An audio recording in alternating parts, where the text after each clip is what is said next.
Dans la cathédrale Saint-Jean-Baptiste de Turin en Italie, au cœur de l'Europe, est conservé un objet. Il est mieux protégé que les réserves d'or mondiales. Il repose dans un sarcophage hermétique à l'épreuve des balles rempli de gaz inerte ergon. Tout changement de température, d'humidité ou d'activité sismique déclenche instantanément les protocoles d'alerte. Cet objet n'est ni une couronne, ni un trésor, ni une arme. C'est juste un morceau de vieux lin, une longue pièce de tissu de 4-5 mètres sur un peu plus d'un mètre. Mais ce qui y est imprimé divise le monde en deux camps depuis plus d'un siècle. C'est une image fantomatique et monochrome double imprimée à l'avant et à l'arrière. Image négative d'un homme nu d'environ 1,80 m. Son corps est déchiré, des centaines de traces de fouet méthodiques. Sur les poignets et les pieds, il y a des blessures rondes, comme si elles avaient été faites par des clous. Sur la tête, des dizaines de petites blessures par piqûre comme d'une couronne d'épines. Dans le flanc, il y a une large blessure compatible avec une blessure par lance. Son visage barbu avec de longs cheveux n'est pas déformé par une grimace de douleur. C'est calme. Pour 1 milliard de personnes sur la planète, ce n'est pas seulement un artefact, c'est un témoin silencieux. Le Saint-Suaire, le linceul funéraire dans lequel, selon la croyance, le corps de Jésus de Nazareth a été enveloppé après la crucifixion. Pour 1 milliard d'autres, c'est l'œuvre d'art la plus sophistiquée, la plus géniale et peut-être la plus blasphématoire de l'histoire, la plus grande mystification médiévale. Avant de passer à la partie principale, nous aimerions vous demander un petit soutien. Un like et un abonnement seront la meilleure des remerciements. Merci. Pendant des siècles, cette controverse a été le domaine des théologiens, des historiens et des croyants. Mais tout a changé en 1888. Un avocat et photographe amateur nommé Secondo Pia est arrivé à Turin. Il a été autorisé pour la première fois de l'histoire à photographier la relique. À cette époque, la photographie était un processus complexe, presque alchimique. Pia a installé son équipement, encombrant, ouvert l'objectif et pris une photo sur une immense plaque de verre. Tard dans la nuit, dans sa chambre noire improvisée, il a plongé la plaque dans le révélateur. Et à mesure que les produits chimiques faisaient leur effet, Pia se figea d'horreur. Sur le verre, une image positive apparaissait en négatif. Un visage net clair incroyablement détaillé. Il l'a compris instantanément. Si son négatif est un positif, alors l'image elle-même sur le linceul est déjà un négatif photographique. Ce n'était pas un tableau. Aucun artiste, ni Léonard, ni personne d'autre ne peint un négatif. Cette nuit-là, la science du linceul est née à Turin. Ce fut le premier choc scientifique, mais pas le dernier. La controverse a repris de plus belle. Des décennies ont été consacrées à des disputes. Et c'est ainsi qu'en 1978, la science a décidé de donner une réponse définitive. Le projet de recherche sur le Saint-Suaire de Turin de Sturb a été mis en place. Ce n'était pas juste un groupe de scientifiques, c'était une équipe de vengeurs du monde de la physique et de la chimie américaine. 33 spécialistes, dont beaucoup travaillaient pour le gouvernement des États-Unis. Vétérans de la NASA, du Laboratoire national, de Los Alamos, du laboratoire de propulsion, par réaction et des laboratoires nationaux Sandia. Les personnes qui ont créé l'optique pour les satellites espions et analysé le sol lunaire. Ils étaient équipés de matériel valant des millions de dollars. On leur a donné un accès sans précédent à la relique. 120 heures, 5 jours et nuits de travail ininterrompu et fébrile. Ils ont transformé le Palais royal de Turin en laboratoire médico-légal le plus avancé de la planète. Ils ont bombardé le tissu de rayons X non éclairé avec des ultraviolets et de la lumière infrarouge. Ils ont utilisé la spectrométrie de masse, l'analyse par fluorescence X, la micrographie. Ils s'attendaient à trouver de la peinture, des pigments, des traces de pinceau. Ils s'attendaient à démasquer le faux, mais ce qu'ils ont découvert n'avait aucun sens. Leurs conclusions publiées en 1981 ont été un deuxième choc. Premièrement, ce n'est pas de la peinture. Il n'y a aucune trace de pigment sur le tissu, ni d'oxyde de fer, ni de cinabre, ni de tempéra, ni de liant comme le jaune d'œuf ou l'huile. Les microscopes n'ont montré aucun cerveau de la main. Les radiographies n'ont rien montré qui diffère en densité des tissus sains. Si c'est un tableau, il est peint avec rien. Deuxièmement, ce n'est pas une brûlure. Un bas-relief chaud pressé contre le tissu aurait laissé une brûlure pénétrant profondément dans les fibres. Mais l'image sur le linceul a une surface inimaginable, surnaturelle. Il n'existe que sur les fibres les plus externes du lin. Chaque fil dans le tissu est composé de centaines de fibres. L'image n'a coloré que deux ou trois des fibres les plus supérieures sur une profondeur de seulement 200 nanomètres. C'est un 5/100e de l'épaisseur d'un cheveu humain.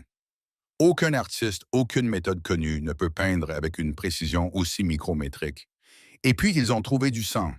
Il y avait des taches sombres aux endroits des blessures sur la tête, le dos, les poignets, les pieds et le côté. Les sceptiques ont toujours affirmé que ce n'était que de la peinture rouge. Les chimistes de l'équipe Alan Adler et John Heller ont prélevé des échantillons sur ces taches. Les tests ont confirmé la présence d'hémoglobine. Puis, ils ont trouvé de l'albumine. Puis, ils ont battu le rubis à des concentrations anormalement élevées. Un taux élevé de bilirubine est un marqueur médical d'une personne décédée en état de stress extrême et de choc traumatique. C'était du vrai sang humain. Le groupe sanguin AB est rare, mais le plus répandu au Moyen-Orient. Mais le plus étrange était autre chose. Ils ont examiné les taches à la lumière ultraviolette et ont vu ce qu'aucun faussaire médiéval n'aurait pu voir. Autour des croûtes sanguines, il y avait des anneaux séreux nets, des traces de plasma séparées. C'est ce qui se passe quand du sang frais et vivant sèche lentement sur un tissu.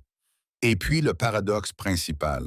L'image du corps n'était présente que sur les nanofibres supérieures, tandis que le sang avait imprégné le tissu de part en part. Cela les a conduits à une reconstruction choquante des événements. D'abord, du sang du corps ensanglanté a taché le tissu, puis une image est apparue d'une manière ou d'une autre. Le sang déjà sec a écrané le tissu, le protégeant du processus qui a créé l'image. Sous les taches de sang, il n'y a pas d'image du corps. C'était une séquence médico-légale. D'abord le corps et le sang, puis l'événement inexplicable qui a créé l'image. Et enfin, ils ont trouvé ce qui a brisé toutes les théories.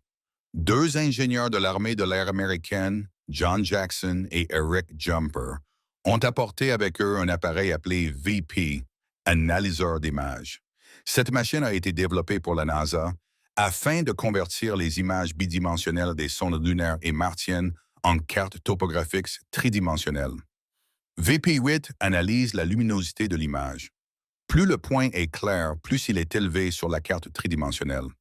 Si l'on prend une photo ou un tableau ordinaire sur l'écran de la RV, c'est un mélange chaotique et déformé. L'artiste utilise les ombres et la lumière pour tromper l'œil et créer une illusion de volume. Mais il n'y a pas d'information réelle sur la distance dans le tableau. Jackson et Jumper ont inséré dans l'analyseur un négatif noir et blanc ordinaire du linceul de Turin. Sur l'écran du moniteur est apparue une image tridimensionnelle d'un homme parfait, sans distorsion anatomiquement correcte. Chaque muscle, chaque mèche de cheveux, chaque contour. Il s'est avéré que l'image sur le soir contient des informations tridimensionnelles. L'intensité du jaunissement du tissu était directement proportionnelle à la distance entre le corps et la toile. Le tissu qui touchait le nez et le front était plus sombre. Le tissu qui pendait au-dessus des orbites était plus clair. La Ploščanica n'est pas seulement une peinture, c'est une carte des distances. Golem créé avant l'invention de l'holographie. L'équipe de Stirrup s'est retrouvée avec un objet impossible. Une image tridimensionnelle créée par un processus inconnu à l'échelle nanométrique, avec des taches de sang humain véritables prouvant la mort par torture. Et ils ont déclaré « Nous ne pouvons pas expliquer comment cette image a été créée, mais ce n'est certainement pas l'œuvre d'un artiste. La science est une, la foi est nulle. » Il semblait que tout était ainsi. Mais puis vint l'année 1988. Le monde exigeait une réponse définitive. Pas du tout, et la seule méthode est l'analyse au radiocarbone. Carbone 14. Sous l'œil attentif des caméras de télévision, un petit échantillon a été prélevé sur le bord du linceul. Il a été divisé en 3 parties et envoyé aux 3 meilleurs laboratoires de datation et au radiocarbone au monde, à Oxford, Zurich et en Arizona. Le test était en double aveugle. Le monde retenait son souffle. Le 13 octobre 1988, le cardinal Balestrero, archevêque de Turin, s'est présenté devant la presse. Le verdict a été unanime et accablant. Les résultats des 3 laboratoires concordent. Le linceul a été fabriqué entre 1260 et 1390 après JC. Ce n'était pas une relique du hier siècle. C'était un faux médiéval génial, inexplicable, mais un faux. Pour la science, l'affaire était close. Les journaux ont explosé de gros titres. La science a réfuté le soir. La fin du mythe. Toutes les anomalies sont des STURPS, une image tridimensionnelle du sang, une nanosurface. Tout cela fut instantanément oublié. C'était une contrefaçon inexplicablement complexe. La relique a été remise en lieu sûr. L'enquête était au point mort. Fin de l'histoire. Mais et si ce n'était pas le cas? Et si le verdict scientifique le plus retentissant du 20e siècle était basé sur une erreur catastrophique? Et si les preuves qu'ils ont ignorées étaient plus importantes que celles qu'ils ont testées? Ce n'est pas une histoire de foi. C'est l'histoire d'une rue froide d'une enquête scientifique qui a mal tourné. C'est l'histoire de ce qui a été trouvé après que tout le monde soit parti. À propos de la découverte qui remet tout en question. Parce que dans les données de 1988, une anomalie était révélée dans les résultats même du test. Une anomalie que les principaux laboratoires du monde ont préféré ne pas remarquer. Et cette anomalie n'est que la partie émergée de l'iceberg. Nous retournons sur les lieux du crime, non pas à la cathédrale de Turin, mais dans les laboratoires, car quelqu'un a laissé des preuves qui nous mènent à une découverte choquante. Ce n'est pas une histoire sur ce en quoi croire. C'est l'histoire de ce que nous savons et de ce qu'on ne nous a pas dit. Avant que le verdict de l'analyse au radiocarbone ne soit prononcé en 1948, il y avait une autre date, 1968. Projet Sturp Shroud of Turin Research Project. On a un groupe de 3 scientifiques américains, physiciens chimistes, opticiens, anatomopathologistes, ingénieurs. Beaucoup d'entre eux étaient des vétérans de la NASA, du Laboratoire national de Los Alamos, du Jet Propulsion Laboratory. Ce n'étaient pas des fanatiques, c'étaient les meilleurs des meilleurs équipés de matériel valant des millions de dollars. On leur a donné un accès sans précédent au linceul, 5 jours, 120 heures de travail continu. Ils ont transformé le Palais royal de Turin en laboratoire médico-légal le plus moderne de la planète. Ils ont radiographié le tissu, l'ont bombardé de rayons ultraviolets et de lumière infrarouge. Ils prenaient des photos au microscope, prélevaient des échantillons de poussière à la surface, analysaient chaque millimètre et ce qu'ils ont découvert n'avait aucun sens. Leur conclusion publiée en 1981 était sans équivoque. Nous ne pouvons pas dire comment cette image a été formée, mais ils ont dit avec certitude ce que ce n'est pas. Premièrement, ce n'est pas de la peinture. Aucune trace de pigment, aucun liant, aucune touche de pinceau. Les photographies microscopiques ont montré quelque chose d'autre. L'image n'existe que sur les fibres les plus superficielles du lin. La profondeur de pénétration est inférieure à 200 nanomètres. C'est un 5/100 de l'épaisseur d'un cheveu humain. Aucun artiste, ni au 10e siècle, ni aujourd'hui, ne peut peindre avec une surface aussi surnaturelle. Ce n'est pas une brûlure au sens habituel. Les expériences ont montré qu'un objet chaud pressé contre un tissu crée une brûlure avec un contour fluorescent. Sur le linceul, il n'y a pas ça. Ce n'est pas une photo. Bien qu'il ressemble à un négatif, sa création au Moyen Âge aurait nécessité du nitrate d'argent et une chambre noire, mais l'analyse chimique n'a trouvé aucune trace d'argent. L'image est le résultat d'une modification chimique du tissu lui-même. Déshydratation oxydation. Le tissu s'est vieilli aux endroits où l'image est représentée. Elle a jauni comme un vieux journal, mais elle l'a fait avec une précision incroyable, créant une image photographique parfaite. Et puis, ils ont trouvé quelque chose qui les a fait frissonner. Sang. Il y avait des taches aux endroits des blessures sur la tête à cause de la couronne sur les poignets, sur les pieds, sur le côté. Pendant des décennies, les sceptiques ont affirmé qu'il s'agissait simplement de peinture. Cinabre, oxyde de fer. L'équipe de Sturb a effectué des tests. Le chimiste Alain Adler, expert en porphyrine, a regardé au microscope. C'était du sang, du vrai sang humain. Les tests ont confirmé la présence d'hémoglobine, d'albumine et de bilirubine. Un taux élevé de bilirubine indiquait que la personne était décédée dans un état de stress extrême, peut-être d'un choc traumatique. Le groupe sanguin est rare, mais ce n'était pas le plus étrange. L'image du corps n'était présente que sur les fibres supérieures et les taches de sang avaient imprégné le tissu de part en part. Cela signifiait que le sang avait touché le tissu avant l'apparition de l'image mystérieuse, comme si on avait d'abord déposé un corps ensanglanté sur le tissu, puis qu'une certaine énergie en avait imprimé les contours, mais sans toucher les endroits où il y avait déjà du sang. Le sang semblait faire écran au tissu le protégeant du processus de création de l'image. C'était un paradoxe insoluble, mais un véritable choc les attendait en Amérique. Deux ingénieurs de l'armée de l'air des États-Unis, Eric Jumper et John Jackson, travaillaient sur des projets secrets. Ils ont utilisé un appareil appelé VP8 Image Analyzer, une machine développée pour la NASA afin de convertir les images bidimensionnelles des sondes lunaires en cartes topographiques tridimensionnelles. VP8 a analysé la luminosité de l'image. Plus la zone est claire, plus elle est haute sur la carte tridimensionnelle. Si vous prenez une photo d'une peinture ou d'un dessin ordinaire et que vous la passez par VP8, vous obtiendrez le chaos. Un mélange déformé. L'artiste utilise la lumière et l'ombre pour l'illusion du volume, mais il n'y a aucune information réelle sur la distance. Jackson et Jumper ont pris un négatif noir et blanc ordinaire du Saint-Suaire de Turin. Ils l'ont inséré dans l'analyseur et ce qu'ils ont vu sur l'écran n'aurait pas dû exister. Devant eux se trouvait un relief tridimensionnel parfait, sans distorsion, un visage, un corps chaque contour. L'information sur la distance était codée dans l'image elle-même. L'intensité de l'assombrissement du tissu était directement proportionnelle à la distance entre le corps et la toile. Comme si chaque millimètre de tissu avait mesuré avec précision la distance qui le séparait du corps qui l'avait enveloppé. Ce n'est pas une photo, c'est une carte de données. Gollum. Créer cela au 10e siècle est impossible. Créer quelque chose comme ça aujourd'hui est presque impossible. L'équipe de Sturb est restée un mystère. Ils avaient un artefact avec une image tridimensionnelle réalisée par un processus inconnu et avec des taches de sang véritables.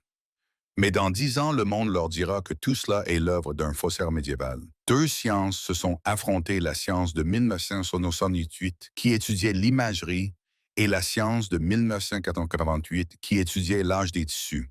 Et le verdict de 1988 était plus retentissant. Il a éclipsé tout le reste. Il a classé l'affaire. Mais l'équipe de Sturb savait que le verdict n'expliquait rien. Il n'explique pas les informations tridimensionnelles. Il n'explique pas la surface de l'image. Il n'explique pas la composition chimique. Il qualifie simplement d'imposture un objet impossible. Et l'un d'eux, un chimiste de Los Alamos nommé Ray Rogers, ne pouvait pas s'y faire. Il savait qu'il y avait un piège dans cette affaire et il a décidé de le trouver. Son enquête a débuté près de 20 ans plus tard et a conduit à une découverte qui était cachée à la vue de tous. L'enquête de Ray Rogers a commencé par une simple question, et si ce n'était pas le bon tissu qu'il testait, cela semble absurde. Un échantillon a été découpé directement dans le linceul sous les yeux de tous. Mais Rogers était chimiste. Il savait que le tissu n'était pas de la pierre. Elle vit. Elle change, elle absorbe et elle brûle. Le Suaire a survécu à au moins 4 incendies. Le plus terrible en 1532 à Chambéry, France. La relique était conservée dans un coffret en argent. Pendant l'incendie, le coffre a commencé à fondre. Des gouttes d'argent en fusion sont tombées sur le tissu plié, le traversant de part en part, laissant des trous symétriques que nous voyons encore aujourd'hui. Après l'incendie, les Monial et Clarisse ont entrepris les réparations. Ils ont cousu le linceul sur un nouveau morceau de tissu, une toile hollandaise, et ont réparé les trous. Ils ont cousu 16 patchs triangulaires, mais, et si ce n'était pas la seule réparation, l'échantillon pour le carbone 14 a été prélevé dans un coin connu sous le nom de coin de rail. Il a été choisi parce qu'il semblait le moins endommagé et qu'il était éloigné de l'image principale. Mais c'était le même angle par lequel le linceul était tenu lors d'innombrables démonstrations publiques. On le touchait avec les mains. Il est usé. Rogers se souvint que ce coin avait l'air différent. Sa couleur était un peu différente. En 2000, deux chercheurs Sue Benford et Joe Marino ont émis une théorie en étudiant d'anciennes photographies du Suaire. Ils ont remarqué que l'entrelacement du fil dans le coin même d'où ils avaient prélevé l'échantillon était différent du reste du tissu. C'était un tissage sergétical typique du Proche-Orient ancien. Mais quelque chose n'allait pas dans le coin. Ils ont supposé qu'il s'agissait d'une couture invisible. La technique de réparation médiévale est si habile qu'il est presque impossible de la remarquer. Ils ont supposé qu'au 15e siècle, les religieuses n'avaient pas simplement cousu des patchs, mais avaient également tissé de nouveaux fils dans le coin effiloché pour le renforcer. Si c'est le cas, les laboratoires ont testé le patch en 1988. Un mélange de fils originaux du 15e siècle et de fils de réparation du 15e siècle. La moyenne arithmétique donnerait justement le Xe siècle. C'était une théorie brillante, mais ce n'était qu'une théorie. Il fallait des preuves, il fallait du matériel. Roy Rogers, en tant que membre de STURP, conservait chez lui des échantillons prélevés en 1968. Il avait des fils de la partie principale du linceul, et plus important encore, il avait des restes. Les fils restants après la découpe de l'échantillon de 1988, ils lui ont été remis par le chef de STURP. Rogers était la seule personne sur la planète à pouvoir comparer chimiquement l'original et l'échantillon de carbone 14. Il est allé dans son laboratoire à Los Alamos. La dernière expérience de sa vie a commencé. Ce qu'il a trouvé n'était pas juste une théorie, c'était un verdict. Rogers a commencé par un simple test. Il a placé des fils du corps principal du linceul sous un microscope du lin pur et ancien. Puis, il a pris les fils de l'échantillon de carbone 14 et il a vu ce qui ne devrait pas être là. Sur de nombreux fils de carbone 14, il y avait un dépôt. Substance étrangère jaunâtre-brunâtre, semblable à du vernis. Elle collait les fibres. Sur les fils du corps principal du linceul, ce dépôt n'était pas présent. Ils étaient propres. Qu'est-ce que cette substance Rogers a utilisé l'arsenal du chimiste, des tests microchimiques, la spectrométrie? Il a découvert que le tartre est une pierre végétale de la résine. Mais pourquoi est-elle là? Et puis il trouva encore quelque chose. Sur les fils de carbone 14, il y avait des traces de colorant à lizérine. Il est obtenu à partir de la racine de garance. C'était le colorant rouge le plus répandu au Moyen Âge. Mais pourquoi teindre le tissu? La réponse était d'une simplicité choquante. L'art de la raccommodage invisible ne consistait pas seulement à tisser de nouveaux fils. Les nouveaux fils seraient trop neufs, trop blanches. Pour que la réparation soit discrète, il fallait la vieillir. Les restaurateurs médiévaux ont mélangé de la pierre végétale comme colle avec de la teinture pour assortir la couleur et ont recouvert de ce mélange les nouveaux fils afin qu'ils se fondent parfaitement avec le linceul ancien jauni par le temps. C'était irréfutable. C'était la même couture invisible que Benford et Marina avaient prédite. Mais Rogers est allé plus loin. Il a trouvé du coton contenant du carbone 14 dans l'échantillon. Dans le linceul original, il n'y a pas de coton. C'est du lin à 100%. Mais dans l'échantillon de carbone 14, des fils de coton étaient entrelacés. Original et réparation. Deux époques différentes tissées en une seule étoffe. Les laboratoires ont testé la non-plombance en 1988. Ils ont testé un matériau composite complexe. Ils ont daté la rénovation médiévale. Ray Rogers, sachant qu'il était mortellement malade, écrivait fiévreusement son dernier article scientifique. Il l'a publié en 2005 dans la prestigieuse revue de chimie Thermochimica Acta. C'était une bombe. Il a prouvé chimiquement que l'échantillon de carbone 14 n'était pas représentatif. Il était contaminé par un matériau plus récent. Tout le verdict de 1948 était basé sur une fausse prémisse. Il avait tort. Mais comment? Comment les trois meilleurs laboratoires du monde ont-ils pu ne pas le remarquer? Ce n'était pas juste un échec, c'était un scandale. L'enquête remonte à 1948 aux données éléments. Après la publication de Rogers, d'autres scientifiques ont commencé à vérifier les rapports originaux des laboratoires d'Oxford, de Zurich et d'Arizona. Et ils ont trouvé ce qui avait été enterré en 1989 dans une publication officielle de la revue Nature, une anomalie statistique. Lorsque les laboratoires effectuent ce test, ils n'obtiennent pas une seule date, mais plusieurs séries de résultats. Ces séries doivent être statistiquement homogènes.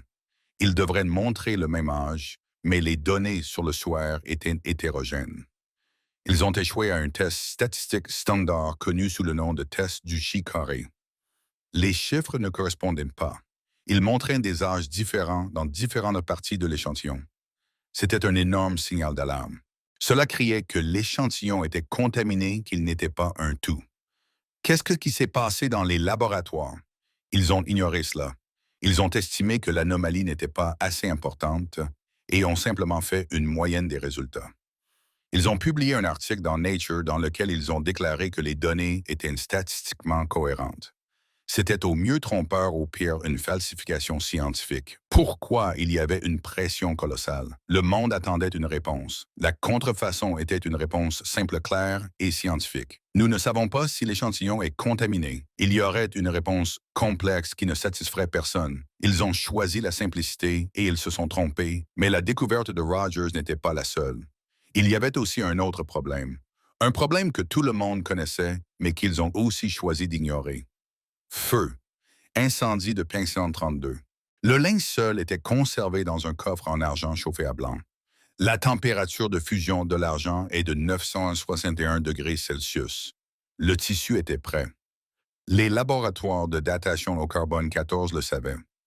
Ils ont déclaré que leur procédure de nettoyage standard à l'acide à l'alcali et à l'acide éliminerait toute contamination due au feu, mais ils se sont trompés. L'analyse au radiocarbone fonctionne en mesurant la désintégration du carbone 14, un isotope radioactif. De nouveaux atomes de carbone 14 peuvent s'ajouter au tissu en raison d'une forte chaleur. Cela s'appelle l'échange isotopique. Le chauffage rajeunit le tissu, le rendant plus jeune pour le détecteur de carbone 14. Le physicien soviétique Dmitri Kuznetsov a mené des expériences. Il prenait des tissus anciens, les soumettait à une chaleur simulant l'incendie de Mech 132. Et les tests ont montré que les tissus étaient devenus de centaines, voire de milliers d'années plus jeunes. La découverte de Rogers le patch et le problème de l'incendie et de l'échange inondé. Ce sont deux tirs qui ont détruit le verdict de 1988. Il n'a plus de valeur scientifique. L'affaire est rouverte. Si le carbone 14 est mort, nous retournons en 1968. Nous revenons aux données de Sturb à l'énigme impossible. Nous avons un objet avec une image tridimensionnelle, avec du sang réel, avec une chimie que nous ne pouvons pas expliquer. Et s'il n'a pas 700 ans, quel âge a-t-il ces dernières années? Une nouvelle vague de recherche a débuté loin du battage médiatique. Les scientifiques ont eu accès aux mêmes fils de Sturba que Ray Rogers et ont appliqué de nouvelles méthodes de datation qui n'existaient pas en 1988. L'équipe italienne de l'Université de Padoue, dirigée par Giulio Fanti, n'a pas utilisé l'analyse au radiocarbone, mais la vibration, la spectroscopie infrarouge, la transformée de Fourier, la FTIR et la spectroscopie romaine. Ces méthodes mesurent le degré de vieillissement de la cellulose dans les fibres de lin, c'est-à-dire la dégradation des liaisons chimiques avec le temps. C'est comme compter les cernes annuelles d'un arbre, mais au niveau moléculaire. Ils ont comparé les fils du linceul avec des dizaines d'autres tissus dont l'âge était précisément connu, allant de 3000 avant GC à 2000 après GC. Ils ont construit une courbe d'étalonnage, inséré les données du linceul et obtenu un résultat. 33e année de notre ère, plus ou moins 250 ans. Ils l'ont publié, mais ce n'était pas suffisant. Une autre méthode de cire la diffraction des rayons X à grand angle. Cette méthode mesure la cristallinité du lin. Avec le temps, elle se dégrade. En appliquant cette méthode aux fils du linceul, ils ont obtenu une nouvelle correspondance. Le résultat a indiqué le siècle. Ensuite, on a appliqué la troisième méthode, la mesure de la compression des fibres. Et le résultat, encore un siècle. Maintenant, nous avons une division scientifique. D'une part, il y a le test au carbone 14, un test bruyant publicisé, mais comme nous le savons maintenant fatalement erroné, qui date du Xe siècle. D'un autre côté, trois nouvelles méthodes indépendantes, non destructives, chimiques et physiques qui disent doucement un siècle. Mais si c'est un siècle, alors nous sommes face à un mystère qui dépasse tout ce que nous pouvons imaginer. Parce que la question du quand est immédiatement remplacée par la question du comment. Comment cela a-t-il été fait? Des scientifiques de Sturgis Jackson et Jumper ont proposé la théorie la plus folle et en même temps la plus logique basée sur leurs données. Ils l'ont appelée décharge couronne. Ils ont suggéré qu'à un moment donné, le corps enveloppé dans le linceul a émis une décharge d'énergie explosive, non pas de chaleur, mais de quelque chose d'autre, peut-être un flux de protons. Cette énergie, cette décharge corona a instantanément brûlé et déshydraté les fibres les plus superficielles du tissu. À mesure que l'énergie se propageait du corps vers l'extérieur, son intensité diminuait avec la distance. Le tissu qui était près de la peau, le nez, le front, a reçu la charge maximale et s'est assombri davantage. Le tissu le plus éloigné, les orbites, les côtés, a reçu une charge moindre. C'est ainsi que l'information tridimensionnelle a été codée. Cette explosion d'énergie pourrait également expliquer une autre énigme. Pourquoi le sang a-t-il protégé le tissu? Le sang étant humide avait une conductivité différente et a absorbé l'énergie, protégeant le ligne en dessous. C'était de la physique folle mais cohérente. Elle expliquait toutes les données d'Astorb. Mais qu'est-ce que cette explosion d'énergie? Quel événement a pu se produire avec le corps mort dans l'atome? Ici, la science s'arrête. Elle se heurte à un mur. Dans le mur derrière lequel commence ce que certains appellent un miracle et d'autres une physique inconnue. Et pourtant, il y a encore un dernier détail choquant. Une découverte faite tout récemment. Des chercheurs de l'Institut de cristallographie de Bari et de l'Université de Padoue ont de nouveau examiné les fils du linceul, cette fois à l'aide d'un microscope électronique à balayage à très haute résolution. Ils ne cherchaient pas le sang, ils cherchaient autre chose et ils l'ont trouvé. Nanoparticules, particules microscopiques de créatinine et de ferritine produites de dégradation de l'hémoglobine. Mais ils étaient étranges. C'étaient des produits de décomposition inhabituels, c'étaient des nanoparticules à structure perturbée. En d'autres termes, leur réseau cristallin était brisé, déformé, comme s'ils avaient subi un stress intense.